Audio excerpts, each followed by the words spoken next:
Hello मेरे प्यारे साइंटिस्टों, तो कैसे आप? ठीक ठाक। उम्मीद करते हो कि आप सब खैरियत से होंगे। A very good morning, evening, afternoon, whenever you are this beautiful lecture.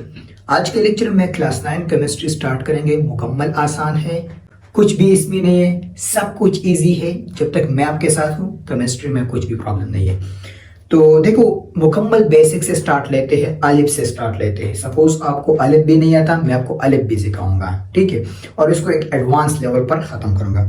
देखो, हमारे पास केमिस्ट्री है, तो केमिस्ट्री का नॉलेज क्या है, आखिर ये केमिस्ट्री किस बला का नाम है, इससे स्टार्ट लेते हैं क्योंकि क्लास 9 में पहला चैप्टर है और इसमें बेसिक कंसेप्ट डिस्कस किया गया है, तो बेसिक से स्टार्ट लेंगे।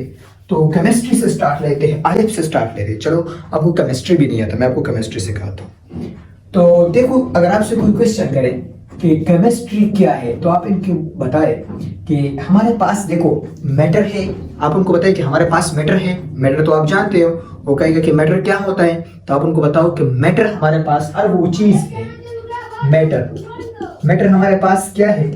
मैटर एनीथिंग, हर वो चीज है। एनीथिंग हैविंग मास, जिसका मास हो। Anything having mass and occupying space.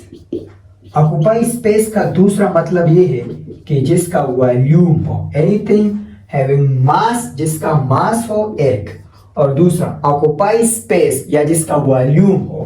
Called, इसको मैं क्या कहूंगा? इसको मैं कहूंगा मैटर। इसको मैं क्या कहूंगा? मैटर। मतलब ये कि मैटर का टू कंडीशन है। क्या कंडीशन है? दो कंडीशन है। तो सबसे पहले कंडीशन हमारे पास ये है, देखो, कि इसका क्या होगा? इसका मास होगा। मैटर का क्या होगा? मास होगा। दूसरा ऑक्युपाई स्पेस, ये भी है, या इसकी जगह आप लिख सकते हो कि इसका वॉल्यूम होगा। जो भी चीज जिसका मास हो और वॉल्यूम हो, वो आपके पास मैटर कहलाता है। अब देखो, सपोज मेरे पास ये मार्कर है, तो मैं आपको कहता हूं कि क्या ये मार्कर मैटर है, तो आप कहें, तो आप सोच ले कि मैटर का तो टू कंडीशन है, एक तो मास होगा इसका, दूसरा वॉल्यूम होगा। तो आए इसका मास है, बिल्कुल इसका मास है। इसका वॉल्यूम है, बिल्कुल इसका वॉल्यूम भी है। अगर हमारे पास ग्लास है और इस ग्लास में मैं वाटर रख दूं कि ये सब वाटर है, सब वाटर से मैं भर दूं, और फिर इसमें मैं मार्कर डबोता हूं, तो इससे वाटर गिर जाएगा। तो मतलब ये कि मार्कर कुछ ना कुछ जगह गिरता है, इस वजह से इसका कुछ वॉल्यूम है। सही है। अब देखो, हमारे पास ये ग्लास है, इसमें मैं मार्कर रखता हूँ। देखो, ये सब मार्कर मैं इसमें डालता हूँ, मैंने इसमें मार्कर डाल दिया। अब देखो, इसमें अब और मार्कर 2-3 आते हैं, बाकी इसमें जगह नहीं है, तो मतलब इस मार्कर ने कुछ जगह घेरा है। तो मार्कर का कुछ ना कुछ वॉल्यूम है। तो जिस चीज का वॉल्यूम है, जिस चीज का मास है, वो तो आपके पास मैटर होगा। तो मार्कर आपके पास मैटर है। दूसरा, अब मुझे देखो, क्या मैं आपको लगता हूं कि मैं मैटर हूं? अरे सर, आप भी मैटर हो, क्योंकि आपका मास है और आपने कुछ ना कुछ वॉल्यूम भी घेरा है इस कमरे में। तो ठीक है, मैं भी मैटर हूं, आप भी मैटर हो, ये फोन भी मैटर है। मतलब जो भी चीजें हमें नजर आता है वो तो ऑलरेडी मैटर तो है। अब मैं आपको कह दूं कि आप कमरे में बैठे हो, पंखे को देखो, क्या पंखा आपके पास मैटर है? पंखा भी मैटर है, क्योंकि उसने कुछ ना कुछ जगह घेरा है स्पेस में, उसका वॉल्यूम है, दूसरा उसका मास भी है, तो मतलब पंखा भी मैटर है। सब प्रैक्टिकल है यार। अब अपने इर्द गिर्द देखो, आपको जो भी चीजें नजर आते हैं वो तो मैटर है। अब तीसरा बात इसमें और आता है कि अगर मैं आपको बता दूं कि मेरे पास हवा है, देखो, क्या ये हवा मैटर है? तो आप कहेंगे कि सर ये तो मुझे नजर नहीं आता। सर, इसका मास भी नहीं, क्योंकि ऊपर जाते हैं। मैं आपको दिखा, देखो, हमारे पास 2 बलून्स है और एक में मैं हवा डालता हूं, फिर मैं कंपैरिजन करता हूं। देखो, इस तरह, ये हमारे पास इस तरह मैं एक चावल लेता हूं और यहां पर मैं एक हवा से बड़ा बलून लेता हूं और दूसरा मैं जिसमें हवा नहीं होगा, तो मैं ये लेता हूं। तो जाहिर सी बात है ये नीचे होगा, क्योंकि इसका मास जो है ये ज्यादा, इसका मास जो है ये ज्यादा है इसके मास से। तो मतलब ये कि हवा ने कुछ ना कुछ मास भी बना लिया है और इसने वॉल्यूम भी बना लिया है। अब इसका वॉल्यूम देखो, इसका वॉल्यूम भी देखो। हवा जो है बलून में डाल दो तो बलून जो है बढ़ जाता है, मतलब वो जो बढ़ जाते हैं वॉल्यूम इंक्रीज करता है। एक्चुअली हवा वॉल्यूम है।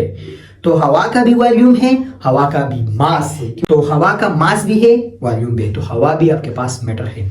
दूसरा आपके पास पानी है, गिलास में मैं पानी लेता हूं, तो क्या वो पानी हमारे पास मैटर है? तो बिल्कुल हमारे पास वो भी मैटर है। अब देखो, अब केमिस्ट्री कैसे कहते हैं? केमिस्ट्री इसे कहते हैं कि ये मैटर है, इस मैटर का डिटेल स्टडी आप करते हो, इसको केमिस्ट्री कहते हैं। देखो मैं शॉर्ट सा डिफिनेशन लिखूंगा, the detail study of matter, the detail study of matter is called chemistry.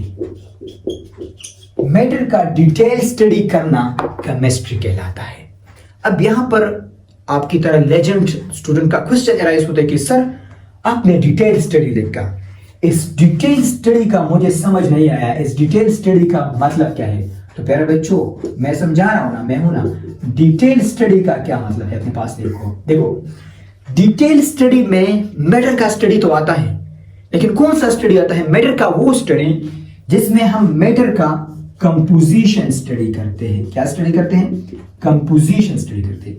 दूसरा हम स्टडी करते हैं कि ये मैटर किस तरह बना है, तो हम स्ट्रक्चर स्टडी करते हैं। और तीसरा हम प्रॉपर्टी स्टडी करते हैं, प्रॉपर्टीज हम ये स्टडी करेंगे। तो असल में ये डिटेल स्टडी है। तो दूसरा डिफिनेशन क्या मैं ये लिख सकता हूं कि the study of matter, their composition, structure and properties called chemistry. इसको मैं केमिस्ट्री कहता हूं। शाबाश, अपने पास लिखो, the study of matter, composition, structure and properties called chemistry. दोनों डिफिनेशन में आप कोई भी लिख सकते हो। The study of matter, their composition, structure and properties called chemistry. ये आपके पास दूसरा डिफिनेशन होगी। अब देखो ये कंपोजिशन, स्ट्रक्चर और प्रॉपर्टीज हम किस तरह स्टडी करेंगे, ये मैं मिटा सकता हूँ। चलो इसको मिटाता हूँ। सपोज आपके पास वाटर है और मैं आपको बता रहा हूँ कि वाटर का केमिस्ट्री, मुझे बताओ कि वाटर का केमिस्ट्री क्या है। तो आप जहन में ये तीन बात रखें कि सर असल में मुझसे पूछ रहा है कि कंपोजिशन बताओ, प्रॉपर्टीज़ बताओ और स्ट्रक्चर बताओ, क्योंकि ये तीन चीज़ें केमिस्ट्री में तो आते हैं। तो हमारे पास वाटर का केमिस्ट्री क्या होगा? सबसे पहले आप मुझे बताओगे कि वाटर का कंपोजिशन क्या है। तो वाटर का कंपोजिशन ये है कि ये 2 हाइड्रोजन एंड 1 ऑक्सीजन से बना है। ये वाटर का कॉम्बिनेशन है, 2 हाइड्रोजन एंड 1 ऑक्सीजन से बना है, और वो इस तरह मिलकर H2O बनाता है, और फिर सब H2O सब जो है वाटर का समंदर सैलाब बन जाता है। तो ये वाटर का कंपोजिशन है। अब दूसरा आपने क्या बताना है? आपने दूसरा बताना है इसका स्ट्रक्चर, कि वाटर का स्ट्रक्चर कैसा है। तो आपने वाटर का स्ट्रक्चर बताना है कि इसका स्ट्रक्चर इसी तरह एंगुलर है, और इसमें डिग्री 104.5 डिग्री है, इतना एंगल है इसमें, एंगुलर शेप है, वी शेप है, बेंड शेप है। तो ये आपने स्ट्रक्चर बताया। अब तीसरा आपने क्या करना है? इसका प्रॉपर्टीज बताना है कि वाटर के प्रॉपर्टीज क्या है। तो वाटर के प्रॉपर्टीज में मेल्टिंग पॉइंट आता है, बॉइलिंग पॉइंट आता है, इसका विस्कासिटी आता है, इसका वेपर प्रेशर आता है, इसका सरफेस टेंशन आता है। सब प्रॉपर्टीज में आता है कि वाटर कितने डिग्री सेंटीग्रेड पर बॉयल होगा, कितने डिग्री सेंटीग्रेड पर बर्फ में कन्वर्ट होगा, ये सब उसके प्रॉपर्टीज है। इसी तरह केमिकल प्रॉपर्टीज मतलब रिएक्शन कैसे करेगा। तो ये वाटर का केमिस्ट्री है। 3 चीजें बताना वाटर का केमिस्ट्री। अब केमिस्ट्री का लफ्ज हम सिर्फ और सिर्फ केमिकल्स के लिए इस्तेमाल नहीं करते, हम आम लैंग्वेज में भी केमिस्ट्री का लफ्ज इस्तेमाल करते हैं। अक्सर हम कहते हैं कि प्ला शख्स के साथ हमारा केमिस्ट्री मैच नहीं करता, मतलब उसके प्रॉपर्टीज और मेरे प्रॉपर्टीज में फर्क है, उसके फील्ड में और मेरे फील्ड में फर्क है, उसके माइंडसेट और मेरे माइंडसेट में फर्क है।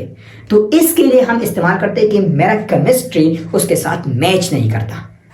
यहां तक कंसेप्ट समझ में आया? बोलो समझ में आया। नेक्स्ट लेक्चर में हम बताएंगे कि केमिस्ट्री के शाखे कितने हैं, और शाखों के हमारे हम डिटेल से स्टडी करेंगे।